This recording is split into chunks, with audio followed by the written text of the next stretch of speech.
Hi everyone, I'm Rachel, the 50-minute lesson planner. Welcome back to my channel. This week we're learning about Earth. It's week 7 of our curriculum.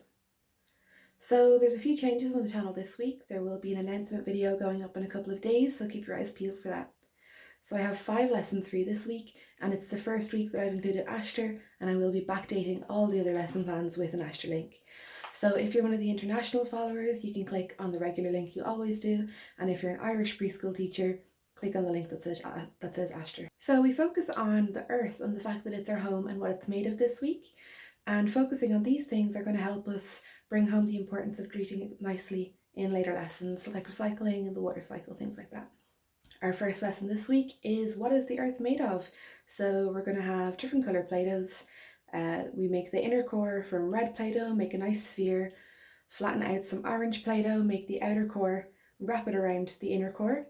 Then we have a yellow flattened piece of Play-Doh, we wrap it around it again, that's going to be our mantle.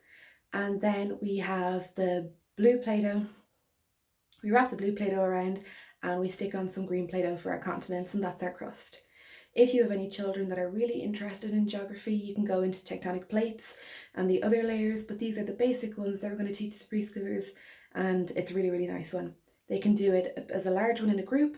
You can leave this on the shelf with the different colour Play-Dohs laid out, or you can do it one-on-one individually with the children to teach them the names. The second activity I have for you this week is a land and water sensory tub. So we're going to make some homemade foam with baby safe soap. We're going to mix that in with some flour and some water. It's a really nice alternative to shaving foam, which a lot of kids have reactions to.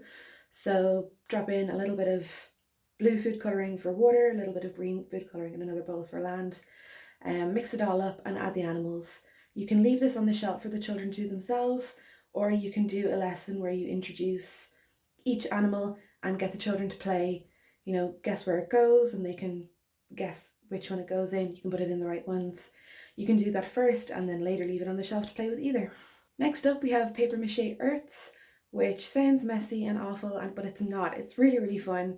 It's just going to be better to do at the start of the week so you can leave it out to dry. You can do one giant rubber balloon for all the children to do together, or you can give them small individual balloons, which I prefer. It's a nicer exercise for them all to get one to take home. So blow up the balloon, make some paste. I've included pastes in the lesson plans on the website. You can use flour and water or glue and water, whichever one you have available. Use newspaper to wrap it around and do the last layer in copier paper, and then get the children to paint when they're dry. Our next lesson this week is a science table, so we're going to have exploring rocks. We're going to get all the children to bring in their favourite pebble, or a pebble they find that's really nice. If anyone has some pumice or anything like that lying around, that's a really good one to bring in as well. We're going to have a spray bottle, a scales, we're going to have a magnifying glass, all there to inspect the rocks and what happens to them.